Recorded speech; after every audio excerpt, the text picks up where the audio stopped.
Good morning, everybody. Welcome to this week's Writers Chat. And this is where we like to gather together as writers and talk about all things writing for writers and by writers. And we just love, love, love this community here. And so glad that you're either here with us live in the chat today and with our co-hosts here, or if you're watching the replay, because this is important info today for us writers. It's a topic we can always, always, always learn more about. And I just love our presenter today. She's been with us before, and we're just so glad to have her back again.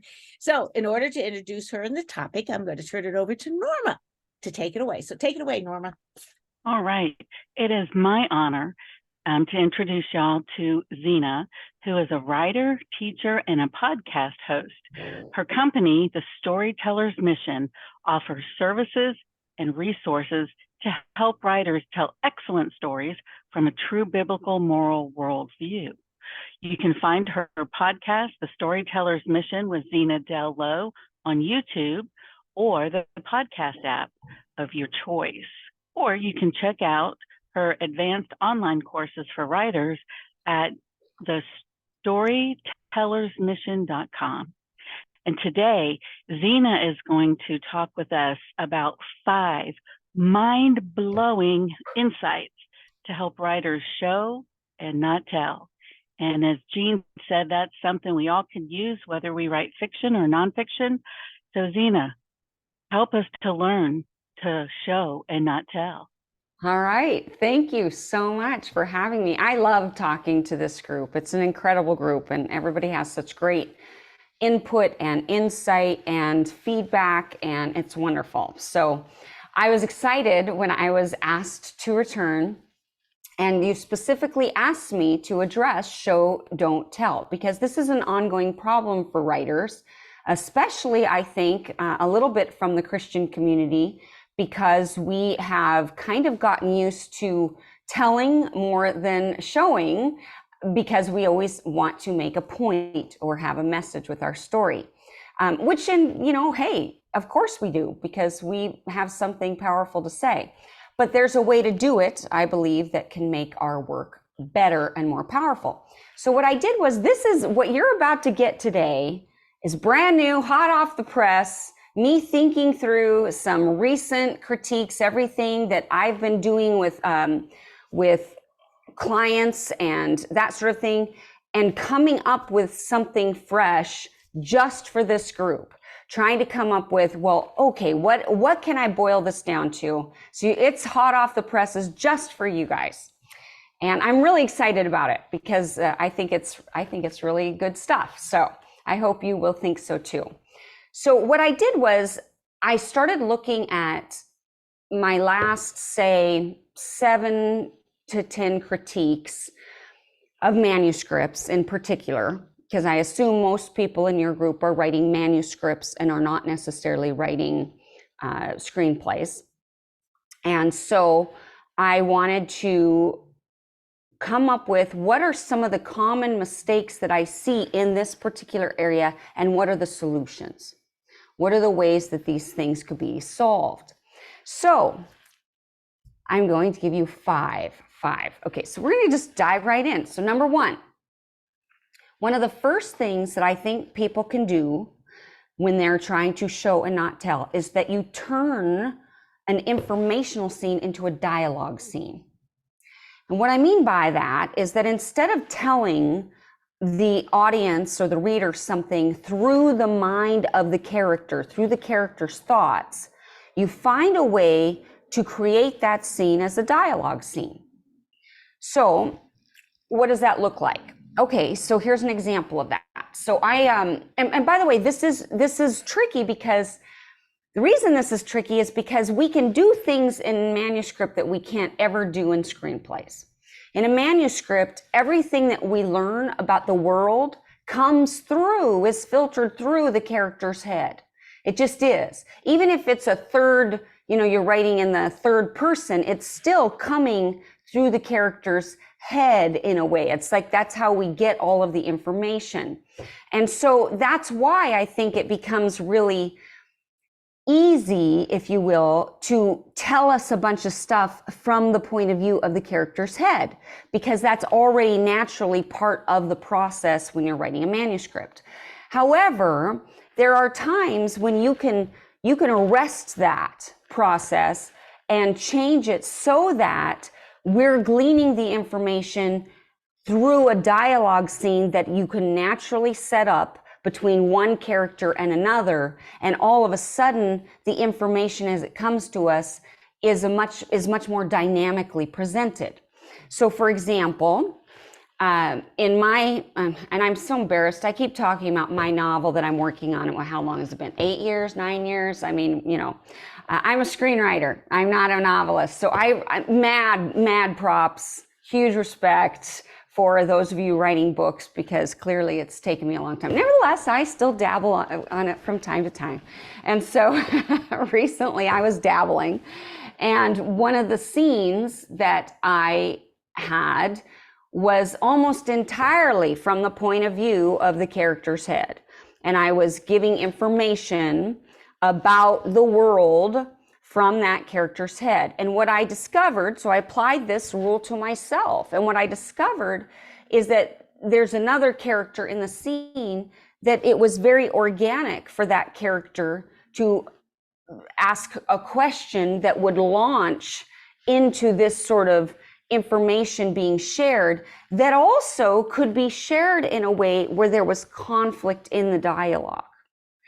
And let me share what that looked like. So part of it was my main character, Percy. He's very athletically built. He was made by the master. He's got perfect limbs, all these things. He's been transformed into a living being. But Wilbur, who has also been transformed by the master, is not. Wilbur is a monstrosity. He is an awkward, awful looking creature. He looks like a deranged pet. And of course, Percy cannot understand why the master would have created this monstrosity of Wilbur. However, Wilbur also is just a beautiful character. He's so tenacious. He's so sweet. He's like the embodiment of good. And there are reasons why the master created him, even though he's a monstrosity. But what happens is, in the book, the first version, I had all of that information coming to us from Percy directly to the audience. And what I did is I put it in the context of a dialogue scene where now Percy has to try to explain to Wilbur why he's basically disabled. I mean, he's basically, he doesn't have the physical abilities of a normal person. He never will. And why would the master have created him that way? And actually what I found is that not only was it more dynamic, it was beautiful and powerful in a way that I hadn't anticipated. In fact, it even made me emotional at one point, because Percy's trying to explain this to this sweet, innocent Wilbur who just can't understand his own limitations. And it turned out to be incredibly dynamic, way more than it ever would have been had I kept it from the point of view of just the character's head. So what I then did after I did that is I realized, wow, I bet you there's other places I could do that. And sure enough, I went back through, and there were so many places in my manuscript where I had stuff just right directly in the character's head, but there was an opportunity to bring it out in dialogue. Now, I haven't made all those corrections yet, but I intend to, because I believe that just that automatically makes it more vivid. Now, you might be asking, well, how is that show don't tell?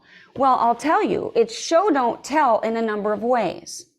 One way that it's show don't tell is because if I can couch the conversation correctly, I am showing internal struggle. I'm showing conflict. I'm showing relational development. I'm showing all those things through the dialogue scene. I'm also able then to show things like character reactions, things like Percy getting frustrated and almost getting gruff with Wilbur because he doesn't want to have to talk about these things because it's embarrassing to him, but it also hurts him to have to hurt Wilbur, and he doesn't want to do that, you know. And so I'm able to show that in a way that I couldn't have the other way. So it is a show don't tell. Now, it might not be the typical way that we're thinking of show don't tell, and yet it really is. The other part about it that is show don't tell is that if you can put that dialogue conversation in a way where there is something else going on in the scene rather than two talking heads, now you have another layer of show don't tell. So, for example, in the scene with Percy and Wilbur, they are actually in the process, they're not just sitting around having this conversation. While they're doing it, Percy has been wounded, and Wilbur is actually wrapping him, like doing first aid on him, kind of trying to clean him up, which is also ironic counterpoint. Because the stuff that Percy has been able to do that would even render him wounded, Wilbur would never be able to do. And yet here we're also showing without ever, I'm never bringing this up, the whole conversation is about the deficiencies of Wilbur, and yet what we're actually seeing is that Percy needs Wilbur, and that Wilbur has something powerful to bring to the table that neither of them have actually even noticed. And so I'm offering a show that adds a deeper level of meaning in my story because I'm also couching that scene in a visual way. So all of those things, I think, are one mind-blowing way to show, don't tell in your scene. So find a way to take scenes that take place in the head, find a way to turn them into dialogue scenes or make them a conversation, and then couch that conversation in a dynamic context, something visual that allows the scene to unfold in an organic but more meaningful way. Questions about that?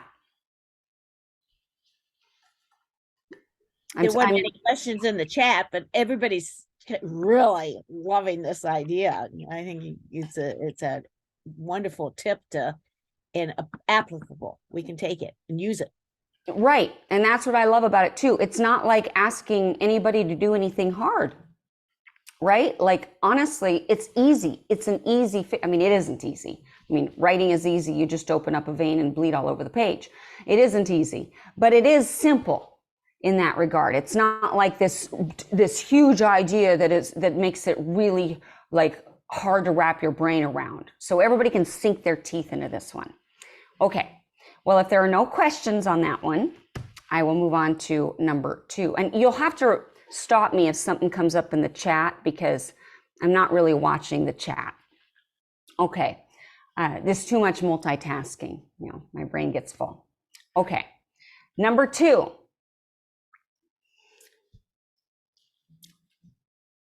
I'm constantly seeing manuscripts where the scenes are not necessarily motivated from one to the next. There's not a bridge going in from one to the next. And I think that is a really good opportunity for us to create visual stuff that's show, don't tell, but also meaningful content by how you bridge scenes. Now, what do I mean by that? So what I'm talking about is finding a way to motivate the next scene by how you end the previous one. Something needs to prompt us to go into the next scene, the new area. We have to justify that. We have to connect it somehow. And what I find is that, and oftentimes, and by the way, this is sometimes something that has to be done more on a rewrite than on the first time out, right? So the first time out, blah, we just bleed all, we just vomit on the page. Or sometimes we don't even write in order, right? Like, I'm going to write this scene. And so then we lay out all those scenes and we, at some point, try to put them in the right order, but they're not necessarily prompting the next one, us going into that. It's just, they just happen to be laid out that way. But so now on a rewrite, the challenge would be to go back and find a way to connect the scene, find a way to end the scene so that it naturally or organically prompts us to go into the next scene. There's a connection there. Now, the connection doesn't have to be overt. The connection can be very subtle. It can be, for example, you could actually visually connect it. Like maybe I'm going to end the scene with a gal washing her hands. You know, she's washing her hands. She's obsessed with washing her hands. You know, I don't know. Something's happened. We maybe don't even know. We just see her in the bathroom and she's washing her hands and trying to get something out of her hands. And then we end on that visual image of the washing of the hands. And then maybe the next scene, if it's organic, and again, we have to figure out what would be good. I mean, this takes a little bit more thought, but maybe we start on somebody, you know, I don't know, being baptized, or maybe somebody who is in a waterfall playing, and they you know are standing underneath the waterfall and their hair is falling on them, or I don't know. So somehow I'm taking the water and the cleanliness image and I'm trying to find a way to connect it visually, even though I'm not overtly saying that. I'm not making any overt statements about it. The truth is, our audiences are sophisticated. Now, you shouldn't do this to be just creative. It should be connected. There should be, in those visual images that you're coming up with, there needs to be a reason for it that actually makes sense, or else it'll be a red herring, because we can't help but to have meaning, to derive meaning from things, certainly from visuals. And by the way, an aside, I had a debate with somebody recently on Facebook about this sort of idea, because this person is advocating for absurdist material.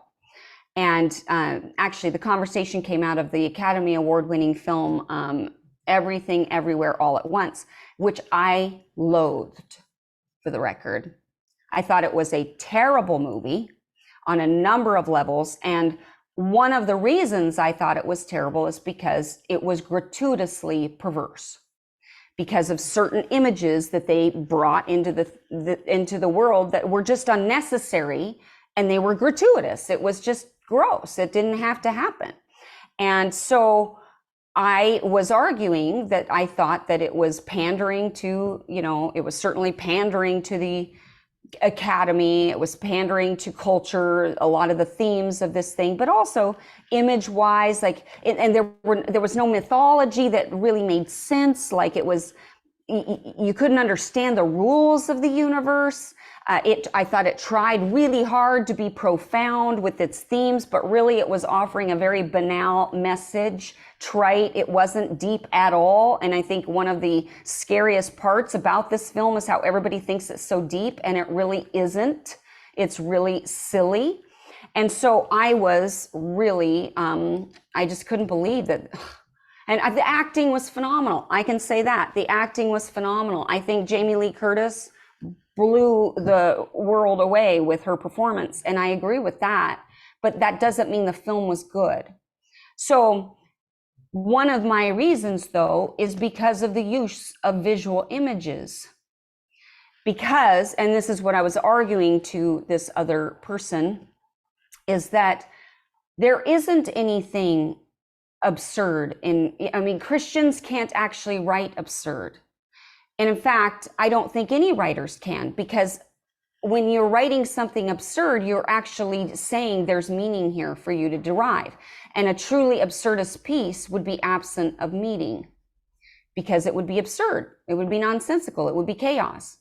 But as writers, we're crafting something. So even writers, and this is why I think it's a non-attainable goal for an actual writer, because even the writers that are trying to craft something that is absurdist ultimately are trying to say something with that absurdist piece, which then undermines the whole purpose. So the reason I say that is because when we come back to this particular point of creating a visual image somehow to connect the scenes, we can't just have a random visual image. It's got to be one that we are intentionally endowing the piece with meaning without ever talking about it, by the way. And that's the point. Please don't undermine your own brilliance. If you come up with a great visual image to connect your scenes, don't undermine your own brilliance by then commenting on it. That will defeat the purpose. The best thing you can do as a writer is just create it and let the audience be the one to pick up on it or not. And here's the thing, usually they'll pick up on something that is exactly what we're trying to say. So if notice in the example I gave that I made up off the top of my head, I started with the thing of her cleaning her hands. So that naturally meant I needed to have some sort of cleaning image, right? In the next thing, like a person being baptized, or even somebody, standing under a waterfall in a pristine lake. There's got to be some sort of image that enhances that or goes along with that. But that would need to come out of the text itself. I couldn't just tack that on. So it's better to not have that than to artificially tack something on that doesn't fit. But when you can find that, wow, it can really up the quality of your writing. It can really take something that is good into the realm of excellence. I fully believe that, because it is going to another level of artistry. So connecting it visually is one way. A less difficult way to connect your scenes is thematically, or just simply from the chronological or context point of view. So for example, let's say you have two characters that are getting ready to, I don't know, they're trying to find some sort of bad guy, and they are, they have this key piece of evidence, and so they're getting their supplies because they're going to head out. And this is where you might have that quippy, those last quippy lines or something where it's like, well, if we can't find him, the whole world is going to suffer. Well, let's just hope that we can make him suffer first. I mean, that's terrible. That's terrible, terrible. Right. But let's just pretend that it wasn't as terrible as it was. But then we cut to, and that's what it is in my brain. See, I'm a screenwriter, but we cut to, but that's what it is. It is a cut to, maybe we now see the character, and now the character that we're after. So now it's a natural cut to that character because we've just been talking about them in the scene before.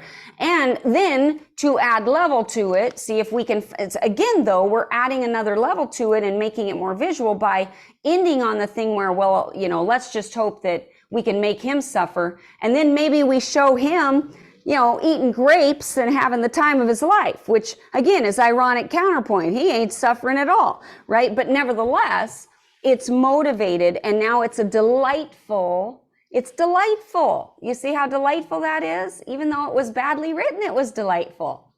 Badly written in my brain as I said it out loud. All right, so the point is, we need to be looking for ways to connect our scenes that are more organic, more motivated, and just connected somehow. And I've just given you 3 sub-ways to do that: visually, thematically, or chronologically / contextually.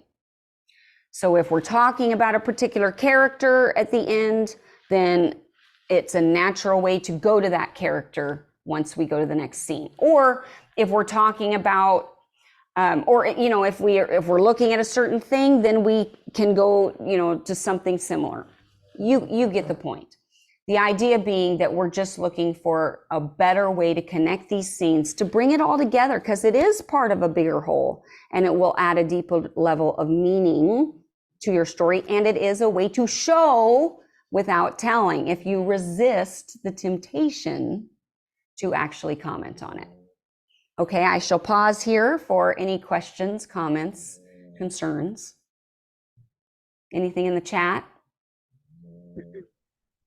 Zena, when you said that, can you hear me okay? Yes, I can, Norma. That when you said about resisting the urge to talk about it, reminded me Jerry Jenkins used to say, resist the urge to explain. Yes. And that's the same thing here. Resist the urge to try to draw it out so much, give your reader a little bit of credit. I think that's great. Exactly right. Because it actually, yes, I love that. See, I'm brilliant like Jerry Jenkins. I'm glad to know this. This is good for me. Thank you. No, I'm just kidding. But it's, what happens too is when we do that, when we comment on it, not only are we robbing the reader of the joy of having figured that out or saw that. See, what you do is you rob them of their joy. You rob them of their bragging rights. Because when they're talking to other people about your book, they want to be able to tell them what they got. And you rob them of that if you explain to them so that everybody gets it. It's more exciting for the reader when they see it. And now they get to be like, guess what I saw? Guess what I figured out? Isn't that, and aren't we like that? Like, we love that. So now, how do you balance not explaining to the reader and being too abstract that they don't get enough of the material? It is the $1 million question, isn't it? I guess so. So, I mean, that's why we have beta readers, for one thing, because they help us to know that's my Zoom notification. It's time for us to be on this call, y'all. All right, here we are. Sorry. The beta readers hopefully will help us to see if we didn't give enough information. That does happen. I mean, rarely does it happen. I find that most people over-explain. But nevertheless, once in a while, you know what? That's not a true statement. That is not a true statement. I take that back. It depends on the writer and it depends on the genre a lot. Sometimes people over-explain. Sometimes people don't give me enough information. So both are a problem. Here's something I try to do. Of course, this is screenwriting. I try to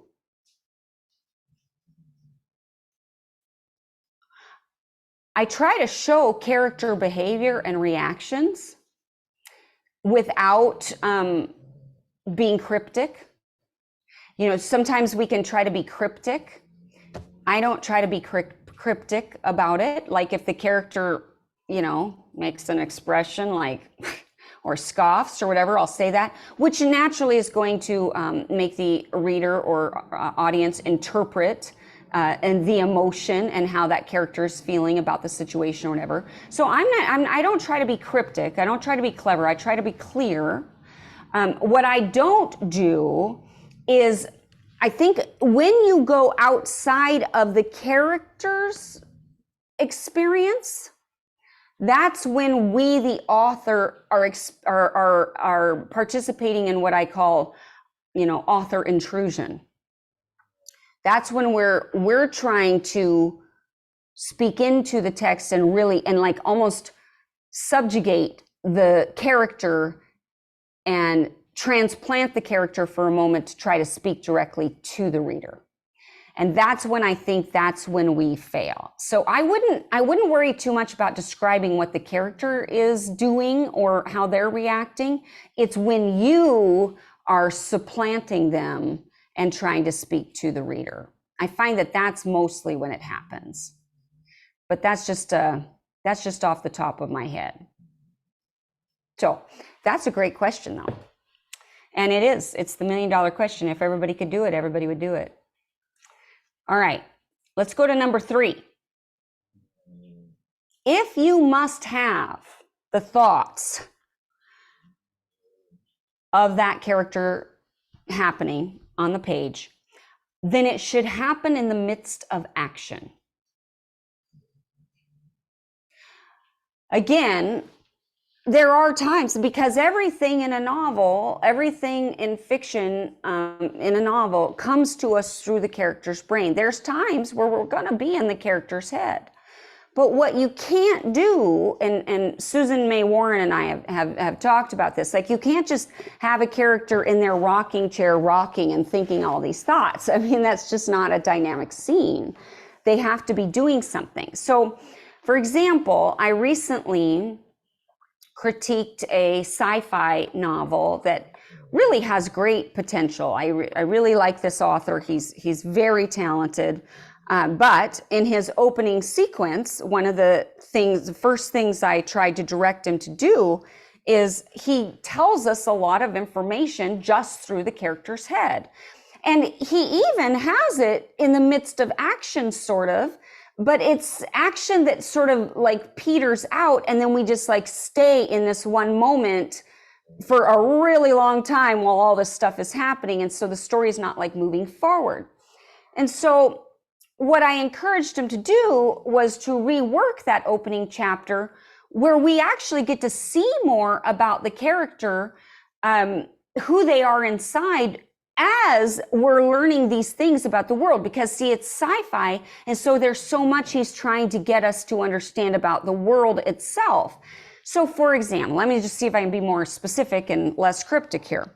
So in this situation, what had happened was he had a character who is a master thief. It's set way in the future, and it's a very controlling society. And so this person has gone in and stolen the database of all of the DNA that's being stored on, in the master database or whatever. She's stolen that piece so that they can do something that's like a DNA blocker, so people can move without being detected by, Big Brother. And so it's a pretty big thieving operation, pretty big deal. And so now she's meeting in a secret clandestine location with the powers that be, the underworld rebellion, who is wanting to wage a war against these controlling, the upper tier. And so they're meeting for this exchange where she's going to get the money and they're going to get the database, and all's going to be well. But while they're there, all of a sudden the drones come in, the cops come in, and they start coming down on bungees or whatever, and they get attacked. And so, she takes off running, and now she's just running. And then she just runs for several pages, and we get all the thoughts about the world for several pages. Okay, so it's very action oriented to begin with, but then we just run for several pages and we're just in her head. So what I encouraged him to do was rethink this. She's got to be smart enough to know that there's a chance that they're going to get caught. And if they get caught, what's going to happen? What are the stakes? So that means she would have planned ahead. In fact, there's maybe even a chance that somebody within the rebellion might be a plant. Like if this is such a super powerful government organization, maybe there are, plants that, would catch her. People that are double agents or whatever. So she would have to think ahead. So what if, and this is where you get into what if scenarios, but what if instead of, because a character is reactive, and that's true, but then we have to make them active again anyway. That's a huge part of story. We have to, even if they're reacting to something that happens, now they have to somehow still try to drive the action and take back the action, take back the control of the story. So they're driving the action. So in this case, what if she's planned ahead? She's planted explosives around the perimeter of this meeting. She's done that in advance, just in case. And then of course, when the RoboCops comes, pouring down out of their ships or whatever, Now she is able to, take off, but she knows where she's going to go. She runs around this corner. They're all in hot pursuit, but she slides to the ground underneath this, dugout hole where she's got the explosive. She waits for the RoboCops to get right in just the right place, and then boom, she blows up the explosive. She sets them up, which then does the double duty of now causing debris and smoke to go into the air, which is going to prevent the droids from, or the drones from being able to find her. Now she's got a little bit of a time to make it to the next place where she's already pre-planned that she will go if this happens. But even as that's happening, so now we're in the midst of action as this is happening, and we can still be in her head because she's alone. She doesn't have anyone to talk to. We're just getting her thoughts, but it's thoughts that are in the midst of this action-oriented thing that makes sense, that's part of the story, that's really exciting, right? That's really exciting, and that, the stakes are high. And so as she's now noticing that the debris, she's got proper coverage. Now she's dashing to the tunnel that she knows she can reach before the debris is gone. And as she's running, she's thinking about, I've got to get to my mom. If they know who I am now, my name is going to be plastered all over the planet. I've got to, and that means they're going to go after my mom, and they're going to question her for my location. They're going to torture her. But I can't, they're probably already there, which means I've got to, watching the house, they probably haven't gone in and gotten her yet, but once they know that this mission has gone bad, then they're going to go in and grab her. So I've got to immediately send the code. And so she, gets on her little wrist pad thing, and she sends the secret code that she's planned with her mother in advance. Maybe her mother doesn't even know exactly what she does, but she's planned out with her mother. If you ever get a code that says, I'm going teddy bear shopping, it means get out of that, it means go to this place, go to this place in advance, this safe house or whatever. So she's trying to do that, but doggone it, she can't get the signal or whatever. And there's an obstacle. So now she's got to do the next thing, and she's got to do the next thing. So we're learning about the world even as this is happening. And that's going to make it dynamic. So anytime we have to have the thoughts of the characters, they should happen amidst action. They can't just sit around thinking about things. They must be doing something. They must be doing something, and they must be driving the action. And so here's another example of this. Again, my own little novel that I dabble in. I have my opening scene is Percy, who is has to go into the compound of Old Man Magruder, and he's trying to also steal an object from Old Man Magruder, who is an evil person in the future. And so, because Percy's trying to escape, he's trying to take he and Wilbur and escape from the place where they are. And so that he needs this one particular item, which means he's got to risk, life and limb to go into the compound to steal this thing. But as I have him up on the tree branches, like surveilling and all of this, I am giving information about the world that is naturally motivated from the current action. Where he picks up the World War III goggles, the antique World War III goggles of his master. So that's giving information about the world but it's organic, given to the scene, and it's just a little bit. It's just a little bit of, but it's still showing stuff without telling, and it's still part of it driving the action. But then I'll allow him to go into a memory of something with the master, that's basically past. I'm revealing the past in the present, but it's motivated by the present, but I can't stay there too long. Like I have about a paragraph maybe to let him, go there that is giving the audience really necessary information. And then I've got to get him out of there and back into the present and the next thing that he has to do.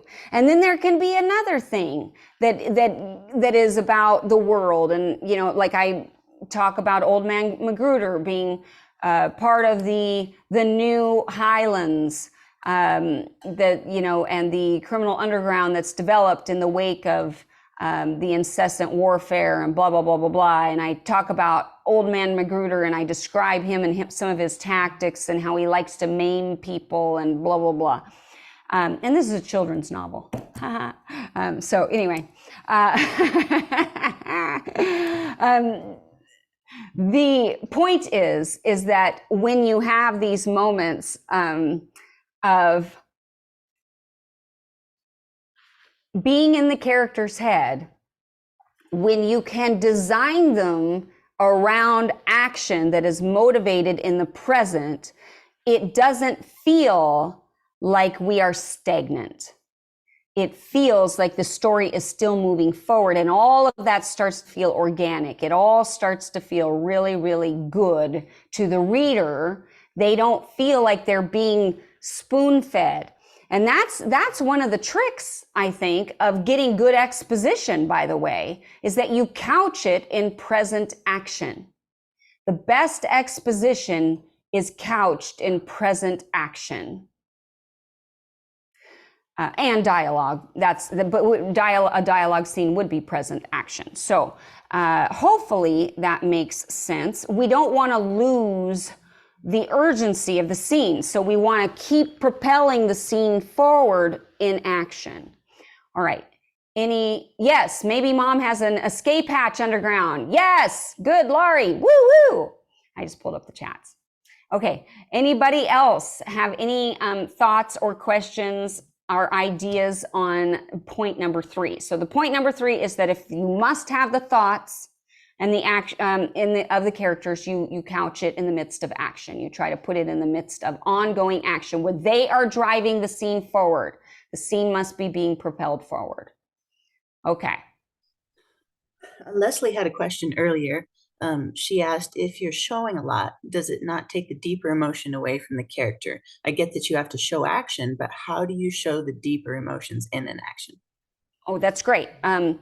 So no, it doesn't take away from the emotion, I don't believe, if you are also showing us character reactions. So for example, because I'm a screenwriter, this is ingrained in me. In screenwriting, we have a rule that you guys don't have in novel writing, but I think it would be a good rule for you to adopt. It would actually, I think, help your material. And that is, you can never tell me what a character is feeling. Never, ever tell me what they're feeling. You can only show me through their behavior. So if a character is sad, I have to physicalize that in behavior. I have to figure out what they are doing that the audience would interpret that behavior as sadness. Now, sadness can be complex, right? Sadness can be, I mentioned the Percy and Wilbur thing.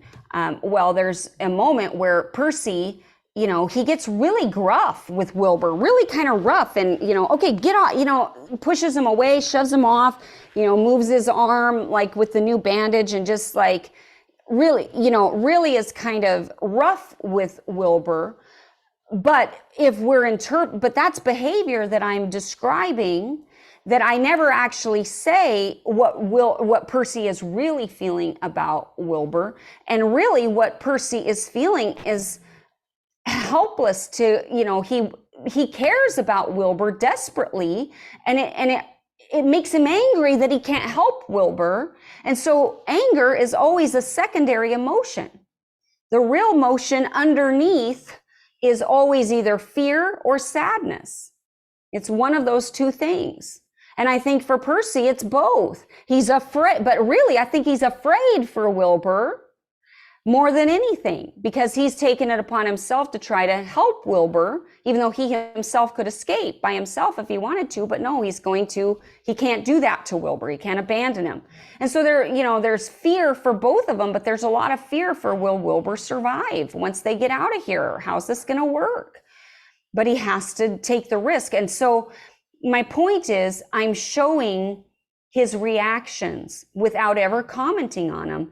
And believe me, that will draw your audience in more. We tend to underestimate what describing character behavior will do, but I promise you, I've never had a situation, I can't even think of a single example where I've read a character reacting a certain way and I've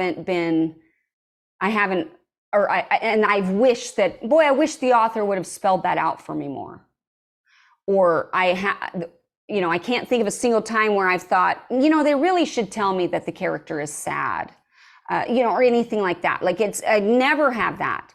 And when it's done correctly, I feel it.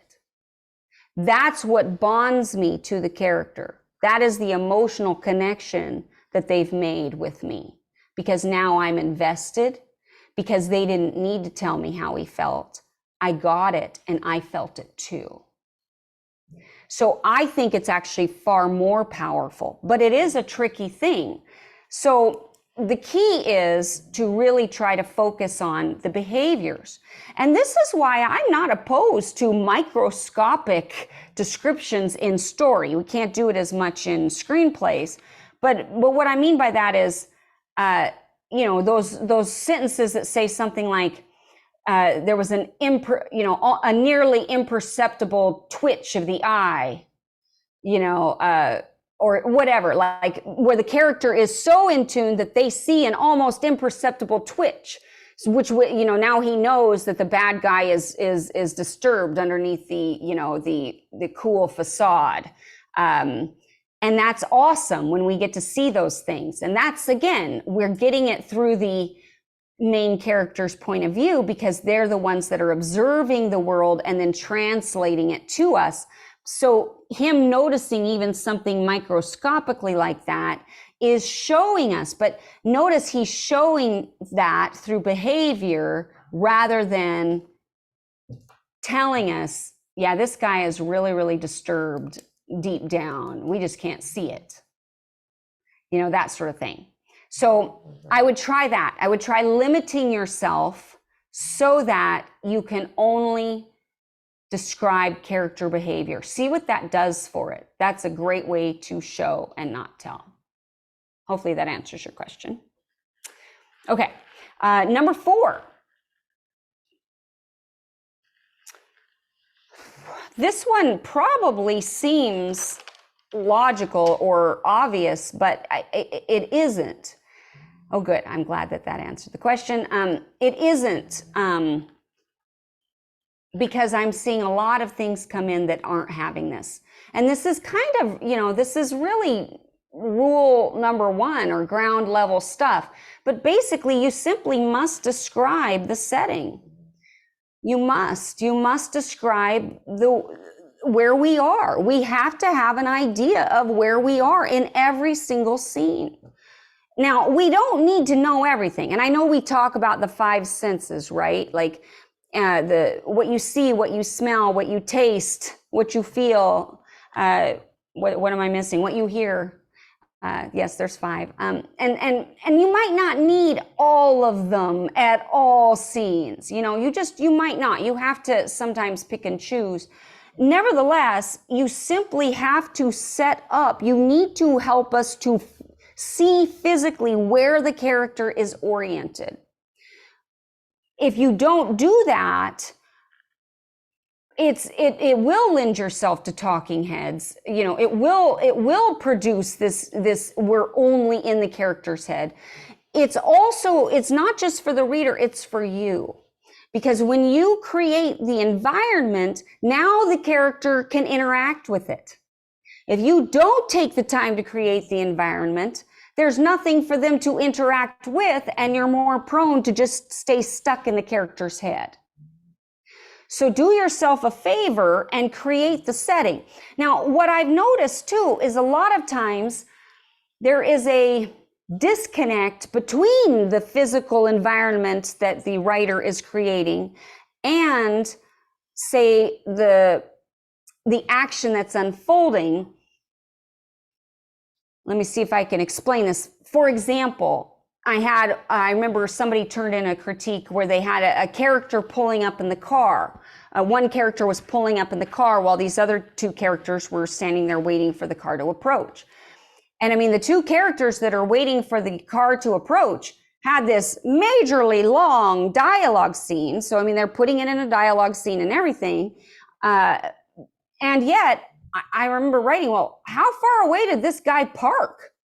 Like, come on. Like, where are we here? How far away is this drive? How long does it take? Like, this seems imminent. Like, you've got to be, the timing has to be right for the physical location that you've created, or else it undermines the, the reality and the credibility of the story. So we have to be mindful of that physical space and make sure that we are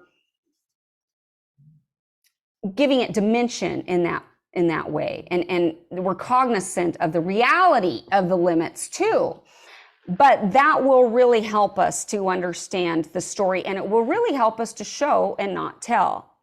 What we taste is not necessarily relevant to every scene, but in scenes where you have the sharp taste of metal in your mouth, that could really be a wonderful way to show that something's wrong. I mean, if it's that metallic sense of death, like there could be something there. It's a foreshadowing. It adds a level of suspense that takes your story to another level, simply because they can taste that acrid, metallic flavor. And then finally they find the room where there's piles and piles of dead bodies. Again, great material for a children's story.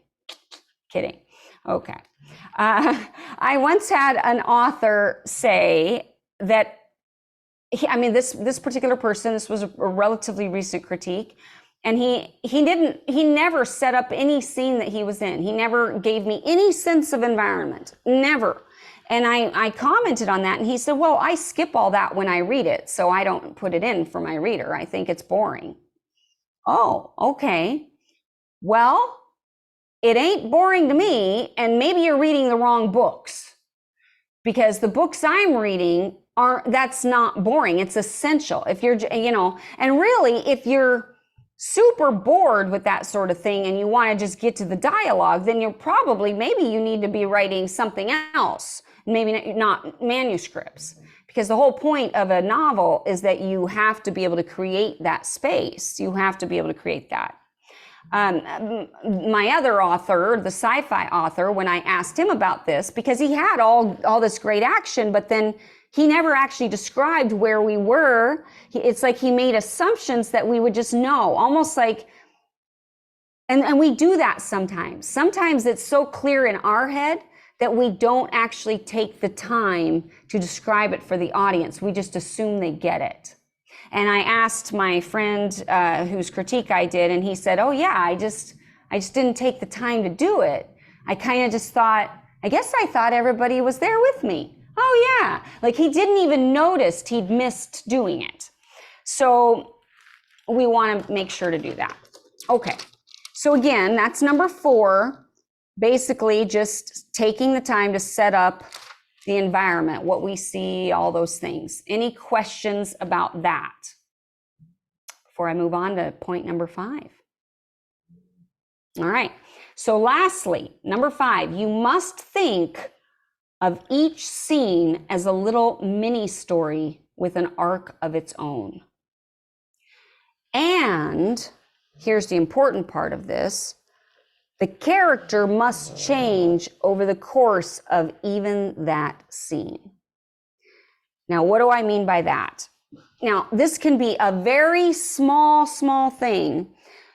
This is actually something I learned to articulate. I knew it intuitively, but I didn't know to articulate it until I was working with Susie May Warren on her screenplay.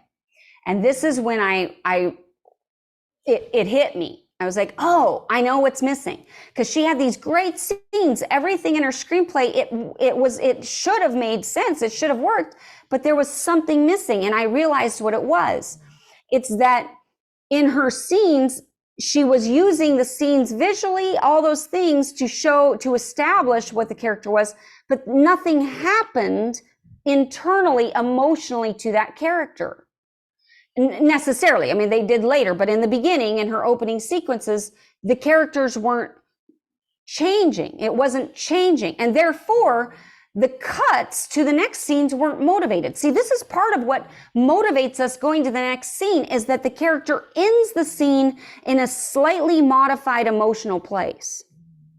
That's when you know. By the way, a lot of people don't know when to get out of a scene. It's when that moment happens. When they come to a new place, when there is a new understanding, and it can be very, very subtle. But, for example, just using Susie May Warren's screenplay as an example, I'm sure she wouldn't mind. She lets me use her video of our session in my class, so I know she wouldn't mind. She's so wonderful. But there was a scene where she was showing the main female character, as she wanted to show that this gal, all she thought about was work. The rest of the world was going on. The rest of the world, everyone was alive. They were all doing stuff, but she was just so absorbed in her work. She's a lawyer, and she was missing life going outside. And so that's what she showed, you know, she's on the fire escape in New York, you know, doing her homework and missing all the stuff that's going on around her. And then they cut to the romantic lead. And I said, okay, something's missing here, because nothing actually happened in that scene to make us go to the next guy. Nothing changed for the character. And what we did was, all we needed to see was, like, as she was researching, all it was that she noticed something in the material.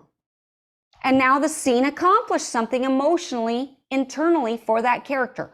So that's the key. Every scene has to accomplish something emotionally for that character before you can move on. And that's the whole point of the scene, is that the character is gone. They start the scene in one emotional place and they end it somewhere else. Now, there is an exception here. Yes. Do you want to ask that question?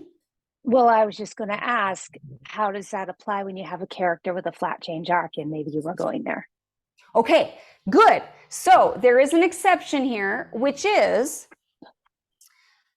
if your character doesn't change and they stay in the same place, then you have to put something in that scene that changes the audience's experience.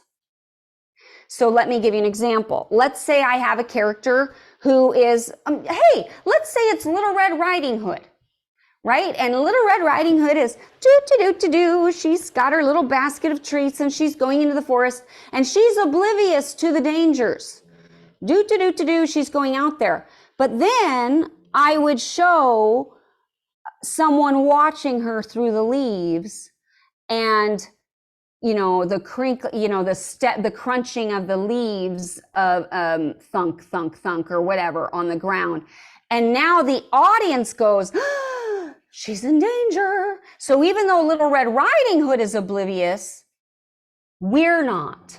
So someone has to have an emotional shift. And if it's not the character, it has to be the audience. Does that make sense? So you have to craft it in such a way that is going to give us a new experience. And again, that's what makes the scene complete, because somebody is exchanging one emotional state for another. And that ups the stakes for everybody, and it propels the story forward. And it is a huge part of showing and not telling in story.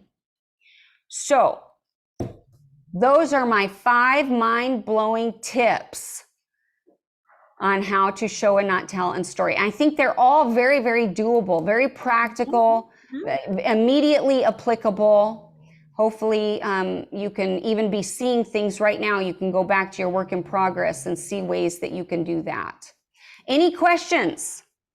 why don't you come on back in if you want to? We took several of you off video. So if we've taken you off video, put it in the chat. A lot of times you're in what we call writer's chat jail, and we have to release you. So if you try to come back in, if you have any questions and can't, just get us a message in the chat and we'll get you back on and stuff. And Zena, this has been one, I love your, first of all, I love your imagination and your enthusiasm. It just does, you empower us. Thank you. Better writers. So thank That's you. awesome. Thank you for that. Norma, do you want to kind of handle questions or pass things around? I sure can. I have a question I'd like to ask you, Zena. In a fiction story that I'm working on, like you, it's like yours, it's been many, many years, but I have a scene where the heroine of my story leaves work and gets into a car and ends up being followed on the highway. Okay. So how, in describing that scene, the opening of that, how would you do that? Like, would you describe Well, I the mean, car? Would you what's the genre? Romantic suspense? Romantic suspense. Okay. By the way, this is my dog snoring in the background. She's very, very loud. Yes, she's snoring right next to me. Okay. So, I mean, typically if she notices while she's driving that she's being followed. She doesn't know initially, right?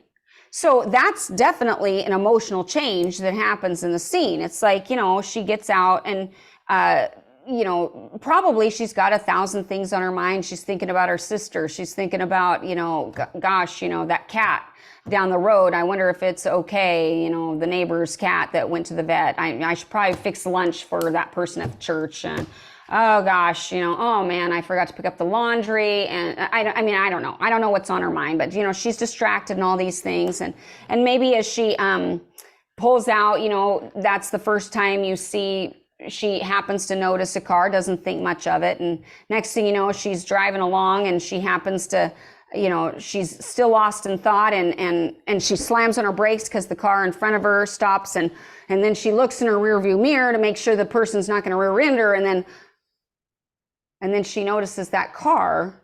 That's odd. And that looked like the car from the neighborhood or whatever. And now she's driving along and she's headed to work. And then she turns and then she notices that car that's 3 back. It also turns. And so now we're amping it up. And now we're in her head like, well, is this car following me or is this just my imagination? I mean, everybody says, I shouldn't read all these mystery novels, but boy, this certainly seems like it. And so now she conducts a test. And notice, by the way, now she's not just passive. Because what we've had to do is something happened to her, and this happens a lot, I find, in story, where we start out with, a character. This has to happen, where something happens, but now how do you take it back and make sure that character drives the action? And so in this case, what's happening is she's noticed that she might be being followed. So maybe first she's going to test that. And when she figures out, oh crap, I am being followed. Now what is she going to do about it? Maybe and it depends on the character, right? So maybe she picks up her cell phone to call 911 and she's like, wait a minute, I can't call 911. I've got, I'm wanted. I mean, I'm making this up. Maybe that option isn't open to her. Maybe it is. And if that's what she would do, or maybe she suspects she knows who it is, in which case, how big of a threat, it just depends on the variables and the factors. If she's worried about her life, then maybe she drives to a police station. Maybe the guy then realizes that she's where she's headed and tries to block her off. And now she's got to try to outdrive him. And maybe, maybe, and she's got to lose him and she gets on the freeway and he's going to, she's going to wreck. And so she gets off the freeway and now she doesn't know where she is and she doesn't know where the police station is. And she's trying to drive, but then, he swerves over and he hits the car and she drops her cell phone. So now she can't reach it to call. And now what is she going to do? And then she sees a mall and at least there's people there and she screeches to a halt in the fire lane and then jumps out of the car and runs inside yelling, help, help, help. and then watches through the doors as the car stops and then finally drives away. Because she couldn't call the cops because she dropped the phone. I mean, you know, all those things.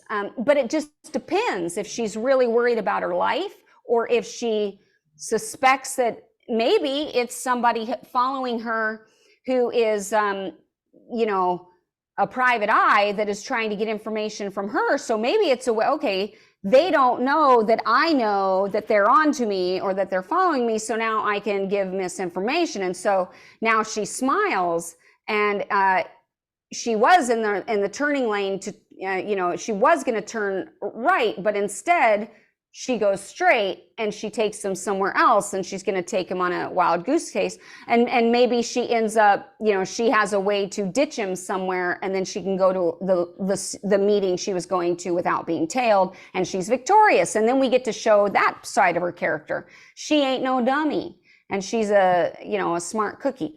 It just depends on the variables. But does that help? Absolutely. And actually it was a ex-abusive husband that she's left, and he was trying to get to her. So I did have him chasing her on the highway. So I did some of the things that you said. So that's why I was kind of grinning real big when you were talking about that, because that's what I chose to do. But thank you. So You're welcome. my question with that, in that I wouldn't need to describe a car, because everybody knows what the inside of the car looks like, right?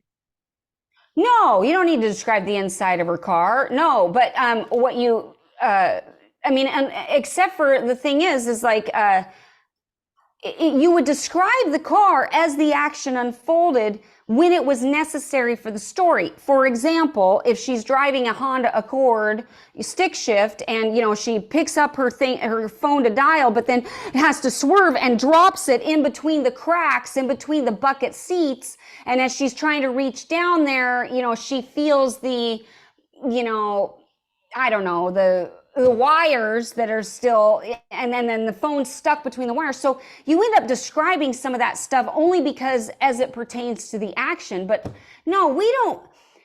This is a truism. Like, don't describe stuff that isn't important. Just don't. If it doesn't play into the narrative in some way, don't describe it. Even when I said the setting, and, you know, that you want to take the time to set up the setting, you only are picking the things that are relevant to the scene, that are actually important to the scene. If you choose the wrong details, it will work against your scene. It will actually undermine your suspense and your dramatic potential. So you only want to choose the things that play into the narrative directly, which is why you don't have to describe everything all at once. You know, I have a lot of people in screenwriting, for example, who they'll set a scene and then they'll try to show me everything up front instead of as the action unfolds. But one of the best things that you can do, one of the things that's so great about screenwriting, is you can show a person, you know, leaning up against a counter. And so we're interior kitchen day, and, you know, Joe is leaning up against the counter, turning a spoon in a glass of milk, and then, you know, taking a drink of milk, having a conversation. And then as Joe steps across the room for the first time, now all of a sudden we see that Bart is tied up, hog-tied on the kitchen floor, as Joe stands over him drinking this milk and dipping his Oreo cookies and having this conversation. Like, we don't have to show that all at once. We show it as the scene unfolds. And maybe maybe the wallpaper is peeling on the walls, and Joe is disgusted by that, and he's like, this place is a pigsty, and he rips off a piece of the wallpaper and tosses it on Bart's head or something. But we only show the wallpaper because it plays into the emotion or the action at the time. We wouldn't have to describe that otherwise. So you find ways to reveal as it's necessary, and we just have to have a good idea of where we are to begin with, if that makes sense. Absolutely. And by the way, one more thing, Norma, about that I will say is also make sure you know what the bad guy wants. Like, the thing is, sometimes what we can do is we can have these characters doing things for the purposes of our character to react, but we're really not playing it out. Like, what is the ex-husband's objective here? You know, what is he trying to do? I mean, Killer. you know, he's got to have he wants to kill her. Why now? I mean, that raises a bunch of questions. Why now? Why did he wait? Why did he wait until she got in the car? Why didn't he storm into the house? You know, I think almost what would be better is if, you know, he suspects that she's doing something that he you know, disapproves of, and he's hoping to catch her. And then when he gets caught chasing her, now he decides, now he gets violent, he snaps, you know, but like, he's probably not there waiting out in the car to try to chase her and kill her there. He'd probably just, if he was going to just kill her, it has to be triggered in the scene. And probably what triggers, like, now, you know, she's got a restraining order against him, and now he's violated it because he's following her because he thinks she's having an affair and he wants to catch her, and he'll prove that she's awful, and, you know, and he'll hurt the lover too, or whatever, like, whatever. But now if he thinks he's going to be caught and now he's going to get in trouble from the law, now that motivates why he's gone from I'm just going to follow her to I've got to kill her. So for what that's worth, you've got to logically play those things through and make sure that the objective makes sense for even your other characters. Okay, what else? Well, Well, any other questions? This has just been great today. Well, we still have the recording going. I just really want to put in what next week is too, and then we could take off the recording and maybe spend another 5-10 minutes with some questions, if that's all right. Is that all right, Zena? Can we have you? That's great. Absolutely. All right. And stuff. But just while the recording's going, next week we have a special guest who's already here. You just heard from her for a few minutes ago. Norma is going to come back, and we're going to have something totally different. We're going to be very creative with Canva. Do you want to tell us real quick what we're doing, Norma, for next week? Well, next week we're going to do reels. As you know, everything is about the video. That's the popular thing. So I'm going to show you on Canva how to create a reel, and you can use it on Instagram, YouTube, whatever you want, but you can do them really quick or you can make them really complicated. So that's what we're going to cover next week. It's going to be very hands-on, very hands-on. Zena, officially, while we're on the recording, thank you. Thank you. Thank you. This has been a wealth of information, but very practical and using, and it just, I can just tell by the comments and the numbers that we had today. People thoroughly. You are a teacher at heart, girl. You really are. Thank you. Thank you so much.